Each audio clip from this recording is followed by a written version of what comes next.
Warning: this video is not intended for persons underneath the age of 13. Thank you. Hey everybody, it's the Aries 1999 here with something a little different today. In case you didn't already know, there's a bit of a presence here on YouTube of people reading out stories from Reddit, and some of them specifically specialize in D&D stories. My favorite of these is a guy named Crick Crab, but I also like to listen to Zfloco and The Artificial DM. What I'm going to start doing is what I like to call the RPG case study, where we take a real D&D event and see what we can learn from it. This particular story I first heard from Zfloco. If you want to hear the whole thing, you can read it on Reddit or listen to it on his channel. Both of those links will be in the description. Now this story is set in the 3.5 version of the world of Eberron, but it uses the rules of Pathfinder. This was around 2010, so I'm guessing they're using the Advanced Player's Guide. I'm not all familiar with this game system, so I guess we'll be learning about it together today. The adventure begins with the DM telling them that they have to roll level 4 characters, so they all choose to be Warforged wizards. In that game system, Warforged are even more overpowered than they are in D&D 5e. Actually, overpowered isn't even the right word. Warforged are just straight up broken. They never need to sleep, or eat, or even rest.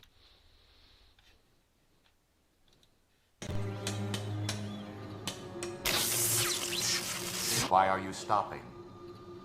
I'm not some infernal machine. I'm human. I need food and rest. They also carefully built their stats to be good at one particular thing: making magic items.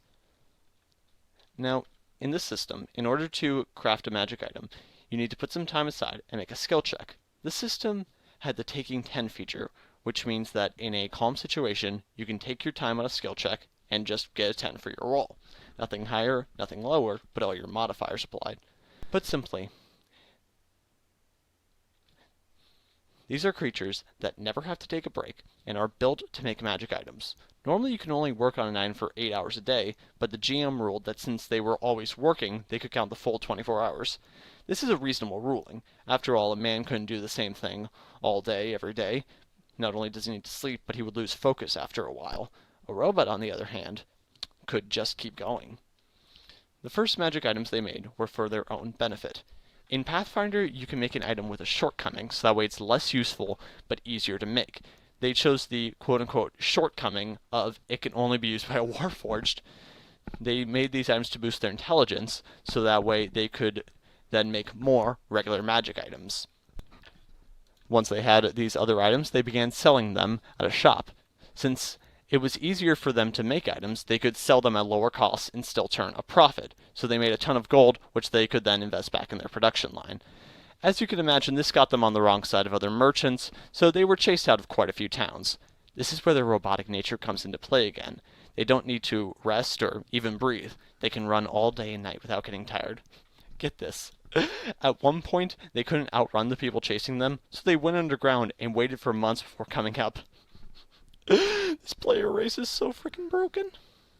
Now, don't think that they just sat around all day in their warehouses making items. They still went to dungeons and were as tactical in combat as they were out of it. They would get their hands on a bunch of hunting traps, litter a battlefield with them. Now, they do reasonable damage and can immobilize whatever they catch. Now, since they were wizards, they could do things like turn the traps invisible or just fly over them. And they also made good use of alchemist fire, which I guess was actually useful in that game system. They would lug around gallons of it to dump on their foes. Now, these weren't exactly what you would call good guys. At one point, they made a creature named a Thalgu, I think. This thing eats brains. And since they are Warforged, they don't really have material brains in the regular sense. I guess they have mechanical brains, microchips. What they did was hatch a plot to sell the creature brains. Really like? Yeah, like a brain. No, seriously, they have those in little glass jars. $10. Yeah, they started rounding up homeless people, getting them drunk, and then harvesting their gray matter. Brilliant, yes, but evil. Evil.